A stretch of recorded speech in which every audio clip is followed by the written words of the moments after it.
way to adjust the aspect ratio. Hope I'm going live to the right page. Well, time will tell, David. I mean, you're batting 1,000 at the moment. Yeah, it's the snow. We're not used to it. You've got snow. Discombobulating. All right, so the other thing that I really hate that I wish WebinarJam would fix is that there is no title to this video. So you have to go and find the video and update the title and the description and all that type of stuff on Facebook. Okay. But I got to figure out where we are first. So I don't see or hear Bridgetti, so maybe she hasn't clicked at the Bridgetti, icons. you need to click on the web camera icon and the microphone icon located at the top of the screen. Yay! And that will allow us to have your picture. Okay. Yep. Hey guys, welcome. And we are live. We are live on Facebook. I'll edit the video, David, if you want. Well, you can. Yeah, go it's right up to you. No, you. Oh my. Okay, stop. Oh, shut up. Everybody, be quiet. What the hell? Tina's chat window. Steven's in the group. Somebody's watching. Fraser's watching. Hi, Fraser. Mm-hmm. It's all quiet. It's all quiet. Robert's joining. Keep quiet. So I'll say, I'll just be the master of this ceremony and say, Robert, click on the web icon for the camera and the microphone icon up at the top so that we can see and hear you. When they turn blue? Not that we really want to see and hear you. Right. Hello. Hello, Robert. Again. Oh, can't hear Robert. Nope. Got to click the microphone as well. Is that better? Yep, now we can hear you. Yes. David Burrows, Yeah, make sure that you click up at the top. There is a web icon for a camera and a microphone. Click those so we can see and hear you. So now that you can hear me, it's better for Tina, Bridgetti, David, Burrows, and Steven. It's just not better for David Vaughan that he can hear. Yeah, pretty much. That's the way it works. Hey. Hello. As the god of this broadcast, there's one thing that I can do, which is just kill you off the broadcast. Don't start again. I'm the one that always does that. I'm the one who gets kicked off first. I can turn on and I can turn off people's camera and microphone, but I can't turn them back on. That's you know, they need to figure out how Blab did that, and that was always fun. The ultimate control. All right, so here you master. go. 6 people on screen. You don't have to worry about Be Live in there. Ooh, we're coming up with 4 people. Now you got to come up with 6. We'd really like to have 8. How about 10, 12 people? Let's, you know, that who's got the most that can come on camera in a Zoom with like 50? Yeah, that's exactly. Now, when people comment on their Facebook, will it come into the chat here? So if you click, if you look over to the right-hand side of your screen, you will see the chat icon. You have to click to open the Facebook chat. Okay. The chat used to show up all in the same window, and then Facebook changed something on the API, and WebinarJam got tired of dealing with them and said, here, we'll just make it to where it opens up a completely separate window. Now, I will tell you that the video will be live there as well, so make sure that you mute the video on that tab. Otherwise, you're going to you'll hear everything come through that tab. So as I clicked it, I just X'd it out real quick. Okay. So being that we're 6 on, you know I'm sharing this baby because people are going to be like, what? How did they get all 6? Absolutely. Share it out. There you go. I will provide the link. Everybody can use my goodness. To enjoy. Amazing. It's not free. Okay, I'm going to share it. It is not free. But it is affordable. What is this called? WebinarJam. WebinarJam Studios is actually what they're called now. So, yeah. Cool. WebinarJam Studios. In fact, All right, Steven, you're on. Who? Me? Where? When? Why? Yeah, this is all you, bud. I just sat there and said I would. I'd just make it to where everybody could, show up. All right. Okay. David- I'm just David's sharing it onto hosting our the show. timeline. No, it's Tina's turn. It's my turn. No, we'll throw a dice, and we've got 1, 2, 3, 4, Somebody 5, make 6. up Oh my money. lord! Okay, thank you everybody for watching this week. Apparently, nobody wants to take the reins because nobody's got any idea what the hell's going on. Sorry I to know. wasted your time, but guess what? We did get 6 people on screen. It has nothing to do with Be Live, even though we're in Be Live in 5. This And, is all Robert's fault. It's all Robert Stern's fault. Hey, it's a new year. It's January. We had to come up with something so that we could all be mad at Robert for another year. There you go. That's what we've got. Might not be his fault, but we're Robert, gonna you've blame got broad shoulders. It's just all your fault. Yeah, it's that you're a Jersey guy. You can handle it. 2017 was my fault, so 2018 is also my fault. There you go. Absolutely. You're consistent. We're not Absolutely. a Chinese year where it changes every year. It's always mine. Okay. Let me throw something out there then. Wow, it just got quiet as a church in this room. So I just saw something pop up. We've been talking about this whole Facebook algorithm, so why not continue now with part 10 of it? So I just saw a video pop up from somebody Part 10. that said, whatever, the next chapter in the conversation, I guess is what I'm saying. So it just popped up and said, 5 ways to avoid Facebook's new algorithms. Go to a new platform. Number 1. I haven't looked at it yet. I haven't watched anything, so I'm commenting on something I haven't seen yet. But to me, like, why are we trying to avoid it instead of working with it? I guess is like I get that title alone. David Vaughan, I'm really curious to hear what you have to say about that.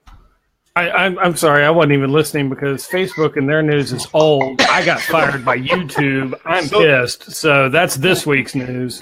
What the There's hell? what's happening, right? He doesn't even care. What yeah, was the that's title it. again? I'm I got sorry. fired too, buddy. So I'm unemployed on YouTube as well, which is funny because I'll still use YouTube, but I'm only using YouTube as a tool for my playlists of my videos. I never really promoted myself on YouTube to make any money. So Well, I went live yesterday on YouTube after a while and seeing about 50 million other people's videos go up on YouTube that also got fired apparently.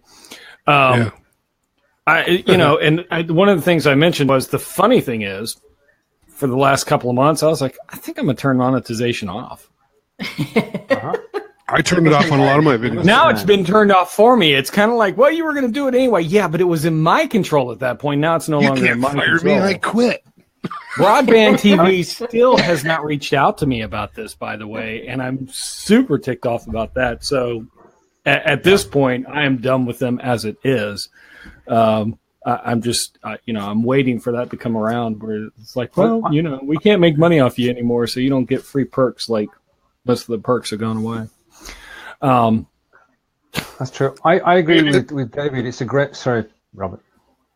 No, I was just going to say, to me, that's just a title for getting noticed. It's a bait, right? It's just a Call that one a title. bait. Yeah. I'd call it a bait because guess what? I don't care what you try. You will never get away from the algorithm. Yeah. No matter what you do. Yeah, You have Work to with work- the algorithm. but You you're have to work wrong. with it. If You're you wrong. try to avoid There the are at algorithm, least 5 ways to get around the algorithm. Switch platforms, buy ads. There you go. I'm There you sure there are more. But if you're working with Facebook, Those top 2, stop putting out the same meaningless crap and wasting your time on the frickin' platform anyway. Wake up to the fact that, this isn't your sandbox, it's somebody else's, and your ass should have been doing something different in the first frickin' place. The list I could come up with way more than 5. Social selling is not a thing.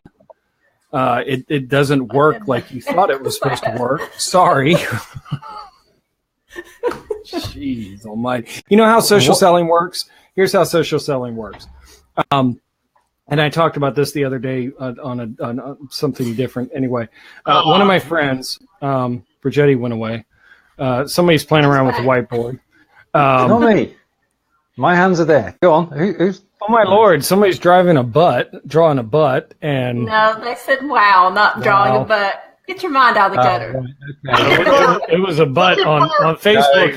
It was a butt, and then it took forever for the O to show up. The culprit is not in the States or the UK or South Africa. In that little is it the Jersey guy that I need to boot?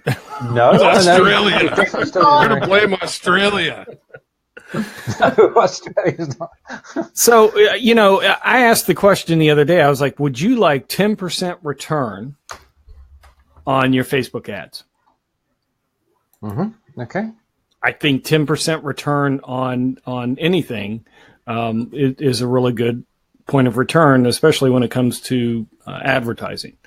And a friend of mine posted up, they have done $300,000 worth of Facebook ads in the last 3 years.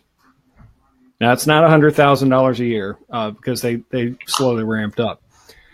Out of just those sales, and they've marketed elsewhere, they've got a huge list.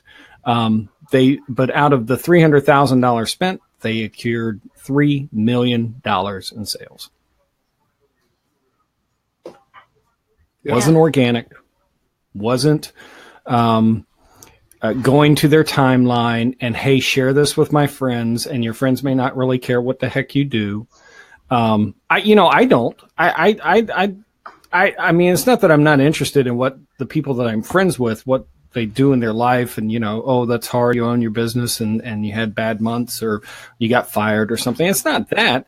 It's just that we're not friends so that I can sit there and learn about your business. That's more like, bad LinkedIn connections or something. I don't know. Anyway, I've always said there's a difference between $300,000 and $3 million. There's a difference between a follower and a fan, right? Well, to me, a fan is what Bridgetti uses to cool off.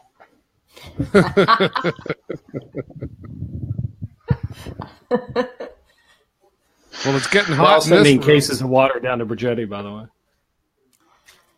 So I don't really have a problem with the algorithm changes, even though it's a headache for me and my profession. Obviously, I have to do some things differently, although my goal has always been to build community, so it's not that different from what I've been doing. And there's some stuff that we will stop doing because I don't know how Facebook is determining what would be considered clickbait. And we did quite often ask people to engage in conversation. Usually we're talking about grief or something like that on the pages because I deal with funeral homes, and we would say, share your thoughts or something like that. So I'm like, where's that line? How are they deciding what's clickbait? So we're being a little more careful with those kinds of things and how we word them. But to me, the deal with YouTube is more aggravating because I feel like YouTube is kind of taking a crap on the people who's built their platform because they've been built by the people who produce the type of content that advertisers don't want to deal with. I'm really not mad at YouTube. I just thought it was funny that it happened. And I did do you can listen to the podcast if you don't want to watch the video and listen to me talk about various different reasons. I actually understand very well why YouTube has done what they've done. And there's several reasons behind it. One, they've grown tremendously and they haven't updated their policies and procedures to deal with what comes along from the change in times. And one of those is live video. People being able to sit there and take out their phone and shoot video or go live and then repurpose that up to, from Periscope or Facebook or Meerkat or Blab or wherever and put it back up. And the various different types of questionable videos that are being put out there. Whether it's inhumane treatment, it's ugly treatment towards animals, it's really dumb stuff like suicide videos, potential suicide videos, or all these different things. And the brands had come and sat there last year. This wasn't news. The brands came and said, we don't want our ads showing up on these types of videos. And they had every right to not want to be associated with that type of stuff. The brands are having enough fun as it is. All you have to do is look at H&M and go buy you a monkey T-shirt. Those are really hilarious. because H&M is not an American company, and so they didn't understand the stigmatism. I thought it was, anyway. But so YouTube tried to come up with a solution. But what was happening was it wasn't good enough for the brands. They were still exiting left and right. And that's where YouTube makes money. That's where Google makes money. I have said over and over and over and over again, and this was the way it will always be. Google is not your friend. They don't care about you. They are an ads company. And that's where they make their money. And so that's, that one area, that was a huge thing. They were like, well, this isn't really working out.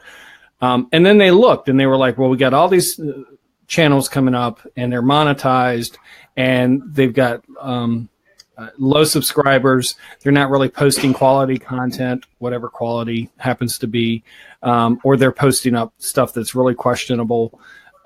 These people aren't making money anyway. I mean, they're talking about less than $100 a year. I made less than $100 last year. I made less than probably $60 last year off of it. And I don't care. It wasn't an income source for me. For the last 365 days, I've had, 73,000 minutes, whatever that equates out to, in hours. I did the math and I don't know, but 4,000 hours in 12 months equals 240,000 minutes. So, I'm about a little over a fourth there. I don't know. And I've got less than 1,000 subscribers. So they weren't really making any money anyway. So. Right. Now, can we do a recap? Just on, if we're staying with YouTube and what's changed, you've got a minimum 1,000 subscribers and you've got to have 4,000 hours per year watched. Yes. Yeah. Now that does not guarantee that you become monetized yet. No, but the 1,000 subscribers, most of us could hit if we haven't already done so. It's the 4,000 minutes that's the killer. Hours. Because that's somebody, 4,000 hours, sorry. That's somebody watching 11 hours of your video every day. Not one person, but obviously quite a few people adding up to 11 hours. And that's basically what's screwing everybody because we can't hope to achieve that. Unless that was the only thing you did and you were able to. Why do you think that you're not able to achieve it? Just because you haven't achieved it doesn't mean that you're not able to achieve it. You've got to do the mortgage math on it. So if you need, while you're thinking, my head. So 240,000 minutes, and I've got, and we'll just round up 74,000 minutes. So I need another 166,000 minutes of watch time between now and February 20th, 2018 for me not to lose. That basically I'm still monetized now, and I have until almost the end of February. And I've got 722 subscribers. Thank you, Tim Lunch, for subscribing whenever you subscribed. You bumped me up from 721 to 722. So I've got another, 288 subscribers that I've got to get. So that's two different goals. But if you work out the math, I mean, it's a simple business. If it matters to you in anything in business, if it matters to you in growing your brand, you're going to do what's called mortgage math. You're going to figure out you need to have the number that you've got to hit, whether it's a dollar amount, a subscriber amount, or whatever, all these types of stuff. And then you can, once you have that number, you can work backwards. Okay, that means that this, like Steven's talking about, that means that this number of subscribers has to watch this amount of hours. That's a lot of hours in the next 30 days. So let's say 288 people. So I've got 166,000 minutes. They'd have to watch 15 hours a day between now and then, each of them. I didn't do that right. So it would be 16.6 hours, roughly, between now. So 1,000 subscribers. So how do you do that? Well, that's a lot for you to watch on a daily basis between now and then. So what do? Well, we try and up the subscribers. I mean, I'm under the crunch. I'm not even trying to achieve that type of thing. But if you were, it is certainly workable to where you could put it out on a calendar. You could work out, this is what I need by the month, and then you can break the month down and go, this is what I would have to do each week based on 4 weeks, and then this is what I would have to do on a day. And it's going to be a wave. It's going to go up and down and all that type of stuff. You could certainly do it, but that's just simple business, right? I've got $8,000 a month in bills that I've got to pay, my mortgage and my insurance and my car and my groceries and all these other types of things. Okay, well, if that's what you got, here's what you do. You take that number and you figure, okay, now I've got these products. I sell a $297 product, or I sell, consulting at $500 an hour. Okay, well, how many of those hours do you need to sell in order to reach that goal type of stuff and all that? And that's what you do. It's simple mortgage math. Time out. Okay, now in the time out. As we can see the chat, I'm watching it on my phone. We've had a lot of people actually coming in and out. Bobby Stamps is here. Corinda's here. Kelly Shade is here. RJ's here. Also, Jeff Adams. Awesome. Corinda wanted to know what we were doing, on what platform this was, because Kelly Shade said, hey, look, it's Hollywood Squares. And actually, Daniel dropped by and was watching for a couple of minutes. I saw that. Yeah. So I just wanted to acknowledge. I don't want them, because we'll get into our full conversation, and it's not like Be Live where we see what's going on unless you're paying attention. So I just wanted to acknowledge that. Just to stay with YouTube for a minute before we move on. Besides the monetization thing, basically what's being withdrawn from people are several facilities which people have found useful. So as soon as you demonetize, then there's something you don't get access to. And Krishna Day mentioned what it was early today. Now, because it was early today, it's totally escaped me and I've forgotten what it is. But there are some facilities that you've actually lost. And the other thing is that in order to get the 20% who are making money for Google, they've thrown the other 80% away. That's my 2 cents, and I'm finished.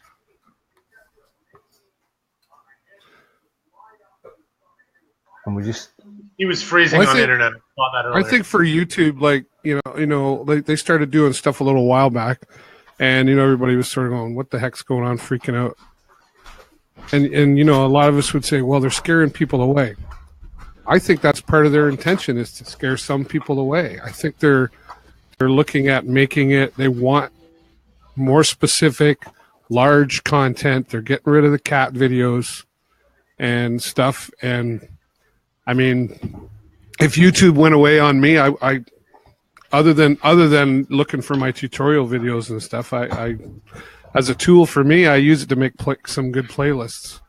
Other than that, I don't promote myself on YouTube. The other reason that YouTube is obviously doing this, whether it's stated or not, is because they're not the only game in town. Facebook is aggressively going after video. They've also got, other platforms out there that have video, so Instagram or Snapchat or Monkey Talk, Marco Polo, or all these different types of platforms that are out there where videos there where people can have subscribers and have people engage with them. So YouTube's got to, along with what Dave is talking about, it's to help keep them relevant. I mean, there's probably 100,000 different YouTube channels out there that play movie trailers. Mm-hmm. All the same movie trailer. Yeah. Yeah. But they've just taken the movie trailer from the people that posted it, most of the time the movie studio, and they've thrown their own ads on it. Now, these people, and they've got the followers, and they've got the view hours and all that type of stuff, but, there's all that type of stuff. And then there's everybody else stealing somebody else's content, whether, it's your favorite preacher, Joel Osteen or TD Jakes. I mean, TD Jakes probably has 20,000 channels out there, and he doesn't do one of them. But it's all his content. But people are throwing ads up on that type of stuff. And then you have all the questionable type content that's coming up. Yeah. YouTube Red's not worked out the way that they thought that it might. I've I've no idea on that because it never reached the UK. Well, you know, and that's probably that would be a good indicator, don't you think, Stephen? I mean, Oh, yeah. if it's popular and working, they're not going to hold back simply on borders. They're going to figure out how can we get this working in the UK or South Africa or wherever. It's not working, and it's not just YouTube Red, which cuts out the ads. It's DVR. DVR time has gone down. I think it was last year, maybe it was 2015 that the numbers came out. The amount of DVR time or DVR ownership, because all that shit can be tracked, is down. I think it was like 28%. That means people aren't DVRing anything. They're either watching the live stuff or they're watching it someplace else. And the reason being, subscriptions to Hulu or CBS All Access or whatever, and their ad-free content has either flatlined or gone down. And the reason being is that when the commercials come up, what do people do now? They grab their phone, they get on their phone, and they start doing this. In England, we go and make a cup of tea. Or That's our answer. We go and make a cup of tea. But it's also, I'm moving to England. But it's also the on-demand now. Like with Fios and with the networks, Comcast, these things, you don't need to DVR something because tomorrow morning you can just go to on-demand, channel ABC, pick your show, and you could watch it. Now, the only thing with on-demand got smart was you can't fast forward or rewind. Exactly. So what do people do? You're stuck with it. And they're not paying attention to it. They're on their devices, and they are surfing Facebook and Instagram and Snapchat and all this type of stuff. I do it too. I've got something near me, and I'm sitting there watching something. I'm like, "Ooh, who is that? What have they been in?" And I'm doing it while they're, the show's actually going on. We got a few more people that jumped in. Just so you know, Steven, since I think we all shared it, this one blew up. We're over like 170 people have been in and out of this room already. Very nice. Nazim is here. From Italy, he's saying we have tea in Italy also. Bobby Stamps was agreeing that YouTube is huge and coffee here in Trumpland. A couple more people. April Rogue is watching. Tammy Ryan is a friend of mine who's watching. That probably from the share. So just so you know, but the shares are bringing more people in. Of course. I'd like to, Stephen, is it okay if I switch some gears here a little bit? It's David. That's David. Stephen, it's your show. David's we've already decided nobody's taking control. So David, I'm green off It's got to be a leader. Any topic is open for discussion.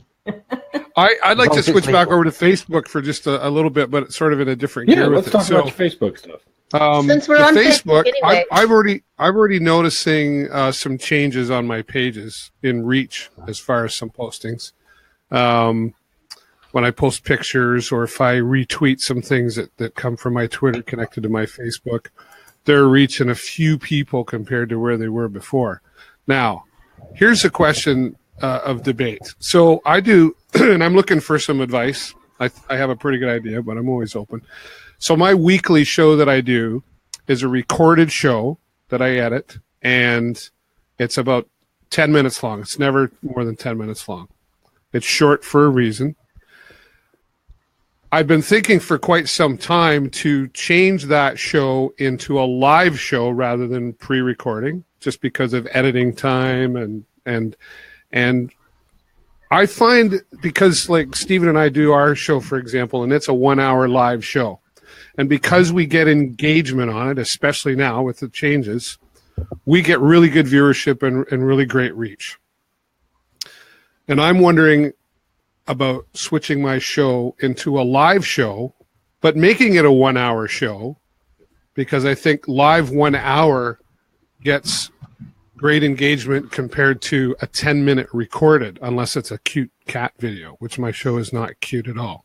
So I'm just wondering opinions and thoughts on switching to live 1 hour, but I still want to be able to go out into my community and record my little videos that are about 2 minutes and play them in my broadcast because it's engaging.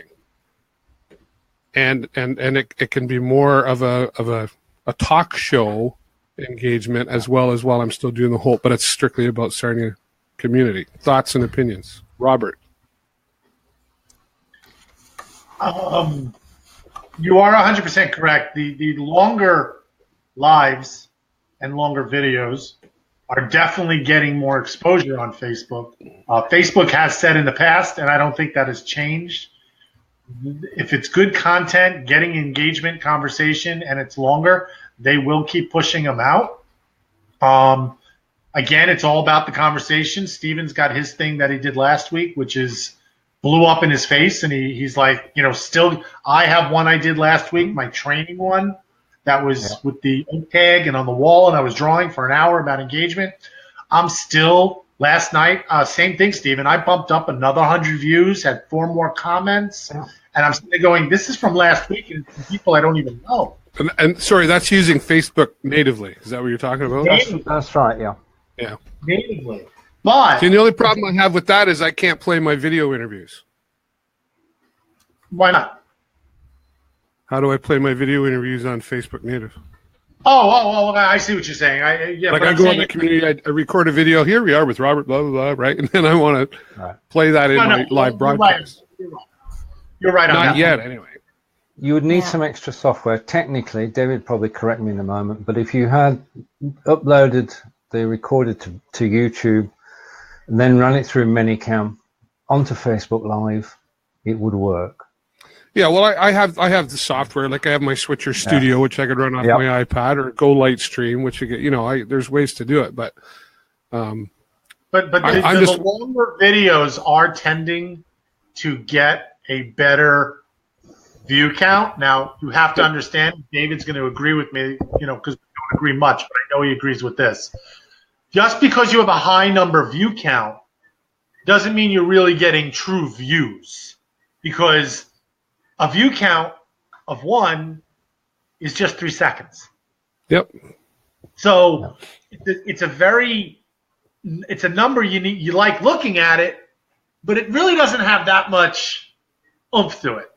It really goes back to the comments, because it's great to see something got, like I had a conversation live when I did the one with the American Sign Language, and I had this person come on and we were talking about the music industry and jamming with the sign language. I had within 2-3 days 5,000 views. But when I went and looked at the minutes watched, that was a big difference. It was like, oh wow, 5,000 views. It wasn't 5,000 hours. It was a lot lower. So, but I do think a longer show, an hour show, will get a bigger audience. I believe it. 1 hour live will get more than a 10-minute recorded. Oh yeah, I think live show will get more. Yeah, in terms of having a topic which people can relate to and which people will contribute to, a single topic situation, then I defer to Bridgetti.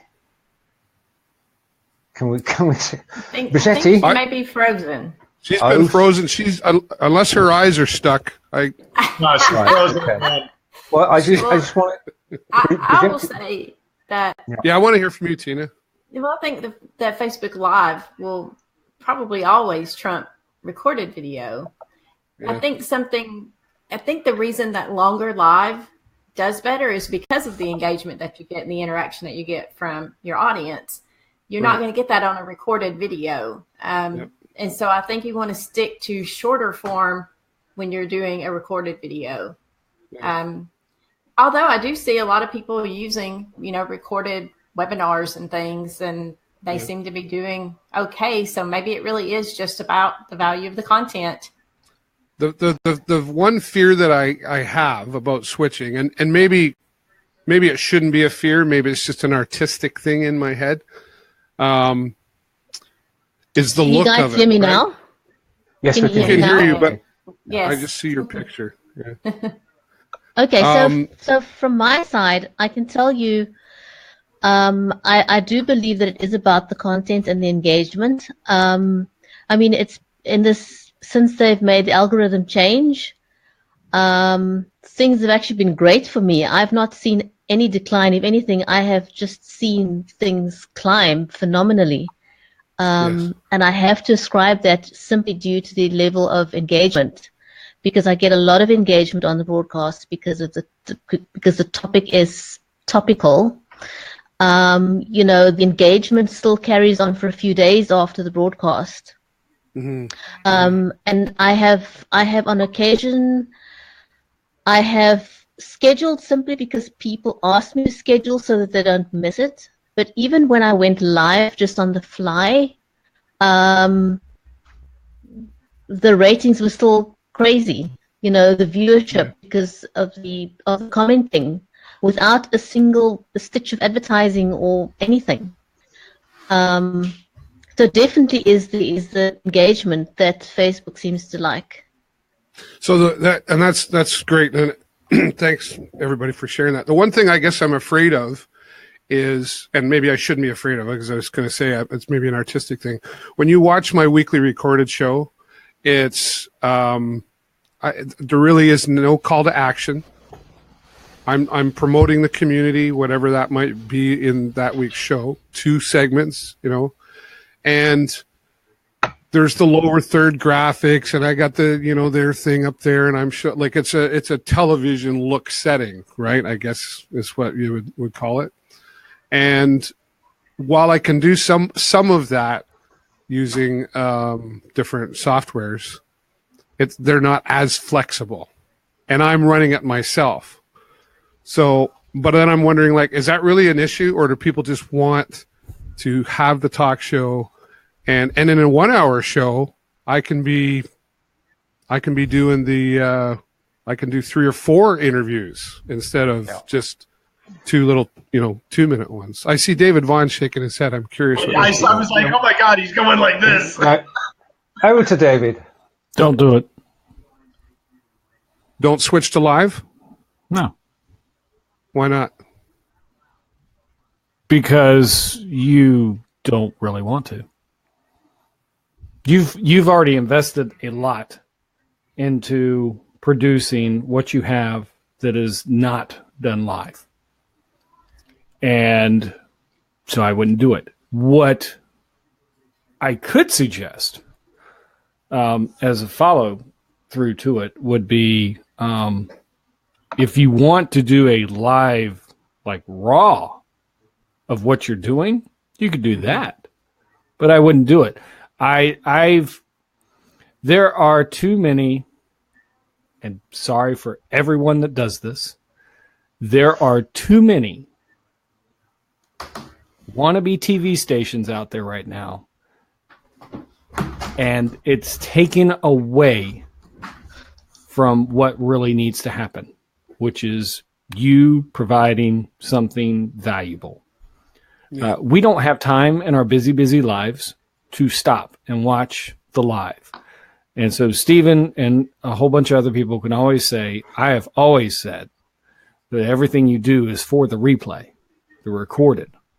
Yep. So, the lower thirds and the OBSs and the Manicams and the live streams and Wiresharks or Wirecast or all the webinar jams and all this type of stuff. One, can we all be in agreement that live video is certainly nothing new?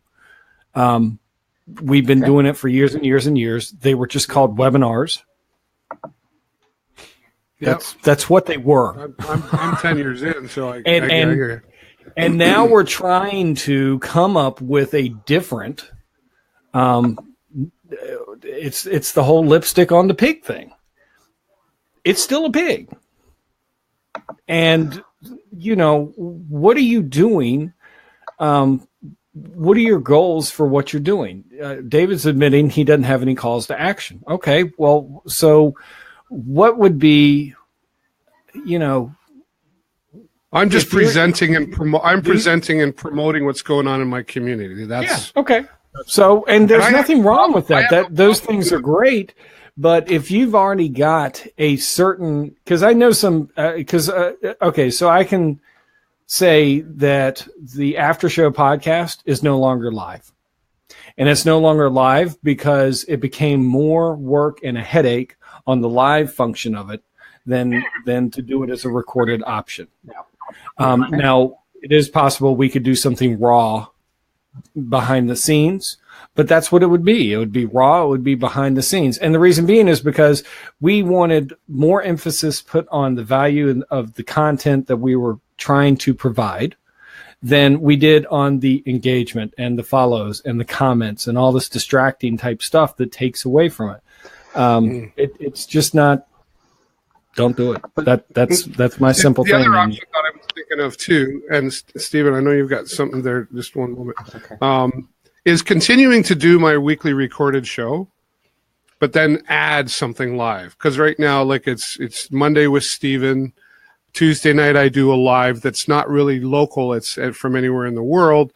I do my recorded, and then maybe there's a call to action in that recorded at the end of it that says, by the way, watch live, and just do something completely separate live local show using Be Live or whatever direction, or just natively go live, and I can have that guest come on, right? I mean, I don't have to play any videos or anything. I can just feature that person, or I can have 2 or 3 people come on and join me.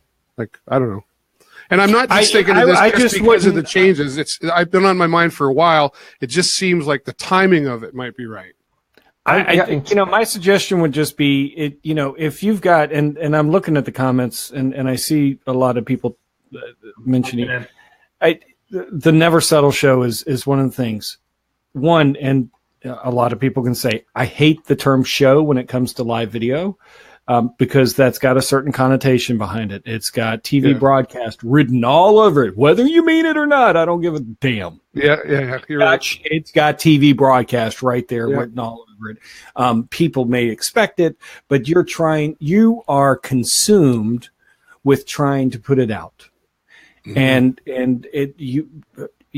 unless you've got a production team behind you, like the Never Settle show does, or services like VitMug offers, where they will sit there and do everything behind the scenes for you, so that all you have to do is be on camera and talk and do all your stuff. You don't have to worry about it. Then you could sit there and look at that type of thing. But when it's like just you, or it's just you and a co-host and all these, ask anybody.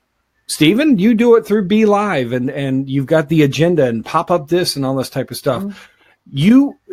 Your stress levels go down when you're off camera, and you can just pop up the stuff on. It's not a lot. That's true, but there's also another factor besides the stress, and that's just the sheer excitement of doing it. And when you make a mistake, it's all part of it. I don't think that we ever want to be production quality, because that's not something we aspire to. I mean, the genuine aim with the shows that we're doing is to help people go live, and to help people get social media. Let's stay with that one. So, Steven, what's your thought on what I should do there? My thought is, go with your gut feeling. If you want to do a live afterwards involving the community, then go for it. I say do it. I'll go against the grain with what David said. I think doing a local live, especially being local, I think you absolutely should do it. You're going to get more engagement. I hear a lot of great points. There are a lot of great points that David's made in there that never came to my mind.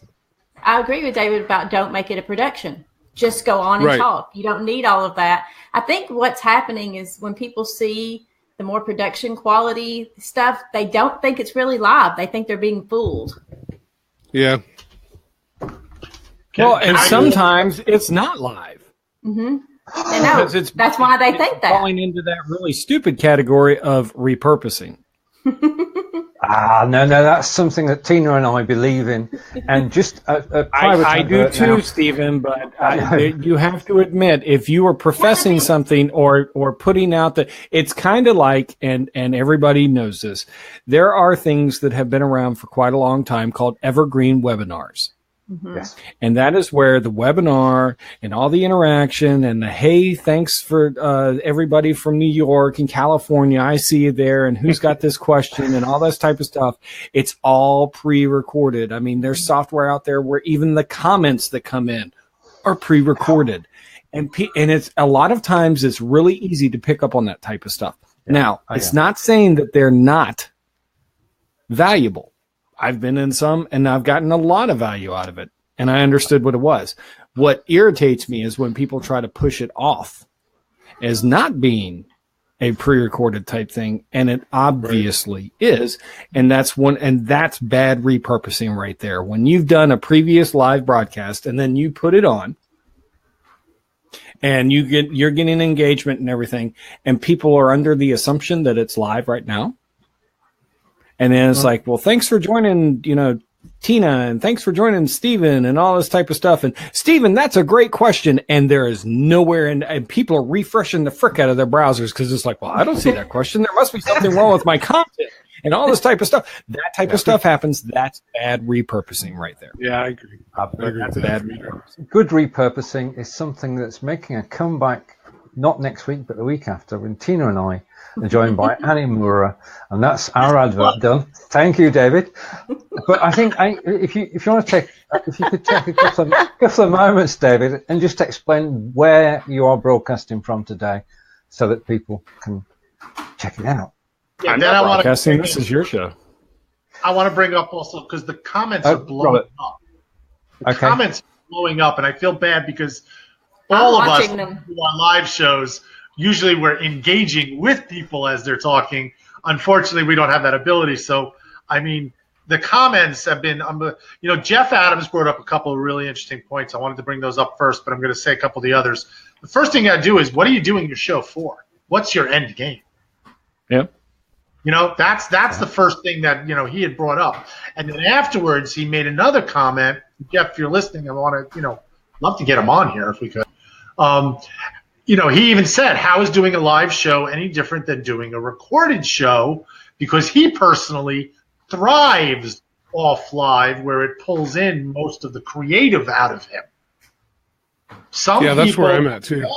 When they're interacting than they are when they're just filming. So you have to decide really for yourself what is better. And I don't deny that. Yeah. And I would say, I thrive when it's engaging and talking to people. I'm like Jeff. I do that also. And I wouldn't tell just anyone, yes, go live like I did David, but I know what David's doing in his community. And so I know that would be good for him. And I agree with David Vaughan, though, as far as don't make it in place of what you're already doing. Do it in addition to. Yeah. And then Jessica Payne's here, by the way, everybody. She had hello. We have an opportunity to turn live into whatever we want. We don't have to be live beat reporters, even sitting at a desk. Make it your own. As we were talking about production and everything else. You make it what you want to be. Truly. And James Franco says it sounds like the live streaming pros are teaching the wrong thing, not to produce your show. I think we've said this before. There's a place for both. It depends on what your purpose is, what your business is, what your goals are. If you're just doing what we're doing here, would make no sense to be a produced show. Better this way organically. I guess and this comes from my kick. For what I'm striving for this year, which is more audio focused than video focused, and one of the reasons is because the numbers, the engagement, the immediate engagement, is way different. But we've all got busy lives, and so like Robert stated, and I've stated, and others have stated, what is the end game for what you're wanting to do, and if it's grabbing the attention of your intended audience, videos just, we don't have a lot of time for stopping and listening and partaking for an entire hour show or a 15-minute show. And again, David, I'm not trying to discourage you. I'm just no. I welcome this. It is from somebody that's done what it's done. And yes, there are the gurus and the influencers and blah, blah, blah, blah, blah. And Tina's talking about she's going against the grain. Nope. I think the only person that's really going against the grain against everybody is me. Because I'm like, what is it that you're really trying to do? if you're trying to sell something. There's a reason why I asked you first. Here's something that I think we're missing, and sorry, Tina. Something that I think we're missing, and Be Live did this when they did their 1 year 24-hour thing, and I just thought it just re-hit me again the other night. And I think Steven and I and myself for my shows should look at doing this. It's the timestamp. We can go back and go, okay, so at this point we were talking about this, and put timestamps into the comments, and then that way on the replay people can go back and go, that's what I'm interested in, click on it and jump right to it. Because as we all know, I don't know, 2/3, I guess, of views come from the replay. And that, I think, is a tool that, while it takes a tiny bit of time to go back in after and put those timestamps in there, I think it would be another way to engage people in the audience as well, for those go back later. So you could do a 1 hour show or 5 hour show or whatever you do, and put the timestamps in. I was playing around with it last night, and I was like, nobody's using this that I see. Not consistently. I think it's overlooked. That's the key thing, not consistently. I mean, we know people who do yeah, that's what I mean. It, but not consistently. I just want to take a commercial break and say thank you. Hey, wait a minute. Is YouTube paying you for this? I want to say thank you to David Vaughan. Because of David, I'll just try and get it on camera. I got this. All that and the T-shirt too. No, it's my first ever hoodie, and I'm grateful for David because that came from Amazon. In fact, that came from Alexa. Oh wow! Awesome. All the way from the States, from Amazon Alexa. How did you get that? It was part of the sign. They just sent it to you? Yeah. Well, I basically. Jeff Bezos. I'm the guy that sat there and told him to do it. I didn't get a freaking hoodie. I know. I'm still saying thank you. I've got an Amazon Alexa hoodie, which is brilliant. So, cheers, David. What the hell? By the way, everyone, and Bridgetti, you may find if you want to just leave your camera off and turn your microphone on, you might find your internet connection does a little bit better. I don't know. You can give that a try and see if that helps out, because I know that you keep going in and out. And if anybody else wants to come on camera, you're more than welcome to. I will either have to drop myself or one of the other lovely people on, because we can only have, 6 people on camera at one time. Is that all? That is all. Okay. We tried to double the 3, and this is using the WebinarJam platform, the WebinarJam Studios platform. You are welcome to go and sign up for it if you would like. The link, the URL is pinned at the top, or it's the pinned comment, or at least it was. I don't know if it still is or not. It's still there. It is not free. There is not a free version. It is not only to go to Facebook, but it is a very robust platform that I've been a part of for years and years and years. Well, I've been a customer of, not a part of. I don't work for them anyway. Steven, RJ wants you to model the hoodie next time. I do too. That's okay. I'll do it next time. When's next time? Anyway, you can. Oh well, we're up on an hour, so we're either getting ready to end, and guess what? Jeff Nobody Adams says do more of this more often. The 6-panel discussion, he's enjoying it. So. Well, Jeff, if Be Live would allow us to share it to the Be Live page, even though we're not using Be Live. Well, Daniel was on in the beginning, so he did see the 6 panels. I know. Yeah. Daniel's very... I think Daniel and Sophia were both... I think I saw both Daniel and Sophia earlier. Because they were probably sitting there going, wait, this is called Be Live in 5, and they got 6 panels on. What's going... Did somebody do something? Be Live in Have we been hacked? Oh, my God. Check the systems. The backup. I mean, if we'd been on another system, which can have 8 people on, then they would have been worried. But this is well-established WebinarJam product. And as David says, it doesn't just do Facebook, it does YouTube and other places. And David, I'm going to give David his due here. If you want to know anything about WebinarJam, the man to connect with is David, the man to guide you. I've had a guided tour of the system, which was absolutely amazing. David set aside an hour and went through the system from top to bottom, explained it all. And if you want help with it, then speak to the man. There you go. And Steven's still not a customer. That's how much he appreciated and enjoyed it. This is great. It's not free, and he went away. And I did put 2 quotes out to third parties. Unfortunately, they were both in Scotland, so I'm not saying that they don't buy anything, but I've got to run, everybody. But this was a great discussion, and I really appreciate everybody's side of helping me with. I've got some thinking to do, but that was great conversation, and I look forward to next time. I've got to pop out. I've got to do some work. Bye, David. Well, David, thanks for showing up. See you later. Bye now. Well, there is an open spot, so if somebody does want to pop in for just a few minutes, unless everybody's got to leave, Bridgetti's messaging me saying her internet is giving her grief. That's because that's the water company in South Africa, Bridgetti. They're all the utilities are arming against you because you're so vocal against them. They're very mad. I hope that 2 things happen. One, that through Bridgetti's efforts, she does gain an international audience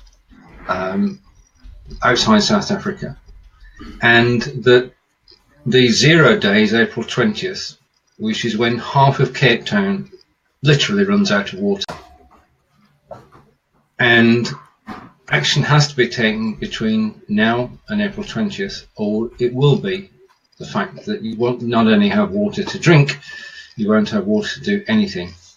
So it is a crisis, and Bridgetti is one of those people who sort of letting us know about what's going on. And it's been the German newspapers and the French newspapers, and it's made it across to the States and the BBC. Yeah, the New York Times, I saw they called her up for an interview. Yeah. Good for her. She's going to be out there, and hey, that's what the power of live streaming is. But I mean, that's it. It's yeah. Yes, we're talking that, and then David mentioned this before about he doesn't like the term show for live broadcasts because of a certain connotation that people think of when they say that. And I prefer broadcast to show myself, but we are seeing a lot of people using the live format to bring awareness to things and to help people. And I think it's wonderful at Bridgetti, and she's certainly not the only person, but we know her, obviously, so we promote what she's doing. But there are a lot of people out there that are using this platform to drive awareness about topics to try to help our communities and our world. And Nazim is saying that he would like to try and come on. Anybody else that wants to come on, you just need to message me your email address, and I will send you an invite. We can probably stretch this out for another 15 minutes or so. Yeah, I mean, live video is a force for good, for supporting causes, and being able to get people on who normally wouldn't come on camera to tell the story, and for people to question. I mean, it's a discussion which is led by the show host with a guest, but it's the comments that actually, and we talked about comments earlier, it's the comments that fuel it and make for a conversation which is meaningful.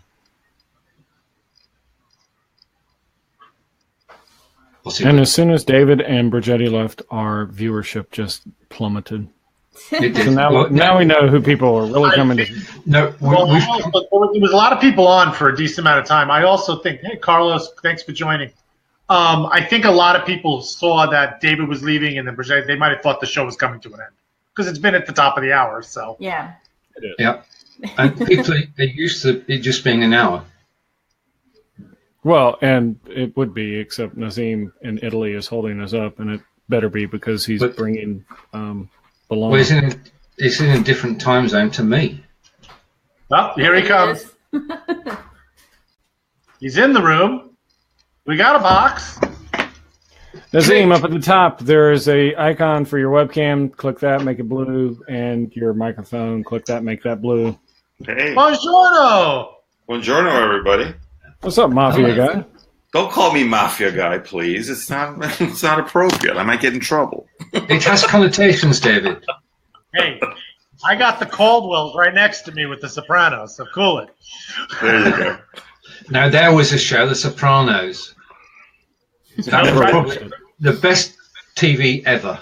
Never watched it. In the town Not next to me. one episode. Oh, dear. Very interesting discussion. The sidebar also, I saw familiar faces bringing up about live production and that perfection factor. And I'm happy that you brought up Never Settle because, I kudos to Never Settle for using Facebook to try to, gain audience and think a little bit outside of the box. But then it comes a point where it starts looking like TV and you say to yourself, well, they're looking for a TV slot, and doing with the whole production and everything. So that was my interpretation of an interesting experiment, by the way, And I know that there's always, I do agree that there's important factor about perfection, audio especially, and then video second. But what happens is when I encounter, when we do our stuff live, showing Italy to people, you got to deal with 4G, you got to deal with 3G, hopefully 5G in the future. But sometimes people just say to me, like, Nazim, just the fact that you're showing us this content is amazing, even if there's a little bit pixelation as you move around, but it comes back into focus.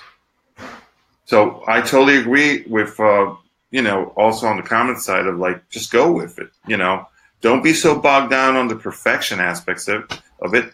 Be bogged yourself down on the content that you're offering, be it webinars, be it whatever, discussions about Star Wars, be it the thing that tickles you fancy. Well, the thing is that as a group, over the last 12 months, we've gelled together. We can spin off each other's comments and we can keep a show going without any script, without anything. And that's basically, to me, that's part of the magic, is that we do know each other and we do know our topics. Yeah, and another thing that I love also is that I think that this whole group that, I know everybody here I've met via the web, via these fantastic tools that are free, apart from the exception of WebGeminar and BeLive that, there is paid. And that works out great if you have to use that in the sense of the studio settings, stuff like that. But in general, I think it's amazing times that we're living in, and that I can be in Italy, and David, everybody else can be in Robert in New York, you're in England. Mm-hmm. I mean, so it's Tennessee. Yeah. And also the great thing is the support, because I think everybody's very supportive of everybody's efforts in all, and that's what's great about the community. So I got a chance to see David's point about Facebook, and everybody freaking out about the page stuff. At the end of the day, I'm going to keep doing Casa Chiesi with my wife on our page because we're a unit. We can't, that's basically our branded stuff. And I'm not going to freak out about it. I'm just going to try to engage with people and keep offering the stuff that we think people are interested in. I want to read something from the comment, and I want each of you to respond to it. Okay? Carlos is here, and I love Carlos, and Carlos Phoenix, yeah. Okay? But I actually disagree with what he just said, but I want you guys' opinion. First thing he said, it was a two-part thing. Production will have to feel like TV. Keep in mind that we are in the beginning. Crap is acceptable, but that won't last. You go first, David. Well, and Alfredo sat there and said, and again, I don't know how long everybody's got, but I think we're going to wrap this up in the next 5 to 6 minutes. Alfredo said, live shows, live broadcast, shouldn't be perfect. No, they shouldn't. And that's 99.999% of the damn problem out there, is that everybody's getting lost in the wrong area. But you know what? That's online businesses and all this type of stuff. It's bad information, bad type. There needs to be a better type support system. One, everybody needs to understand. If you want to be, if you want your business online, your blog doesn't have to look perfect. Your podcast doesn't have to sound perfect. Your videos don't have to look perfect and all that type of stuff in the beginning, or maybe ever. It all really depends on what what you're going to go through and how much desire you have to put it in. But what Carlos is saying is, keep in mind in the beginning, crap is acceptable, but it won't last long. And then he also said there's live chat and then there's live shows. There can't be the same. Completely. It's going to come to a point where the live broadcasts are going to be less about the people that are on camera, engaging, interacting, and all that type of stuff with everybody that's in the that's watching, the viewers. And they're going to have to stay on point of what's going on, everybody else. Have somebody respond to the comments and all that type of stuff, or don't respond to them at all until after it's over, and then go back through and respond to them. Those are basically the things. So that's my 2-minute spill. We've got 4 minutes left. Everybody else. Okay, can talk now. I'll take a minute. There's always going to be crap, but it's going to be good crap. And we're going to enjoy watching it, and we're going to enjoy getting involved in it. And it has a part to play, because it's where people come into the arena that we're in, live video. And if we put a polished performance out every time, they wouldn't even think about joining us. If we are ourselves and we make mistakes and cock-ups and we admit them and we just move on, then we're encouraging people to get involved. That's 50 seconds gone. I'm good. My battery's almost my battery's almost out, so I'm gonna have to leave you guys with the commentary. Yeah, I'll do real quick. Well, thanks for popping. Take a look at Yosef Omar, who I put on the site. He's a mobile journalist, and if you look at his stuff, it's constantly on the go, and the content is amazing, and he does it, with the means he has dealing in Africa, in India, and Pakistan, all over the world. So look at his stuff, and that right there is a clear example of how I see still that, yes, perfection is important and stuff, but you can do amazing things with the tools that you have and the connections that you have. Awesome. Bye, everybody. Bye, Nazim. Bye, Nazim. Tina, what about you? Yeah, I think that I don't think it's crap because the production quality isn't what you would see on a television show. We've had live television forever. It's been around for a really long time. Not in the sense that we think of it now, but there were certainly television shows that were filmed live. I think when we start seeing things on Facebook Watch that are those production television shows, there is not going to be the type of engagement that we're used to doing right here, right now with this kind of live. It's two completely different things. For the purposes of what we are doing as a community, do not need perfect. Not now, not ever. I just don't think it's important. And just to put in there, Carlos never said perfection. It's just it must be better than basics. But Ryan Perez is here also, and he just made a statement which I totally love because I totally agree. We can predict and how everything is supposed to, we think it should be. But basically what it boils down to, the community matters in all of this. The community will determine what will be acceptable. I agree with that. The community is always going to matter. One of the big problems is that either you don't have a community and you're out in search of one. And the problem with that, you don't even know what community you want to search for. But if you have a good audience, you want to sell to everybody. You want to sell to 7 billion people on the planet. Not going to happen. Yeah. Well, I think all of us here can absolutely tell you, if we can give you one piece of advice that will hold true for any industry, for anybody watching, is find your niche. Everything you do does better when you narrow it down to a specific niche. Oh, I'm sorry. You said niche. What do you say, Stephen? I knew that was coming. It's a niche. N-I-C-H-E. Niche. No, I'm niche or sorry. niche. It's just the same word, different language. It's not. It's Potato. It's N-I-T-C-H. I'm gonna sit here. It sounds like It's French, and N-I-C-H-E. it should be said with a French accent. I'm like, it's N-I-C-H-E. What are you talking about? N-I-T-C-H. If you want to know how to say it, then look at the female dog. I'm not saying what. David, that's as good a close as any.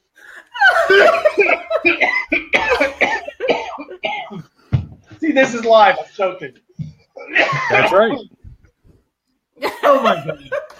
What a way to end the show, Steven. Close her up.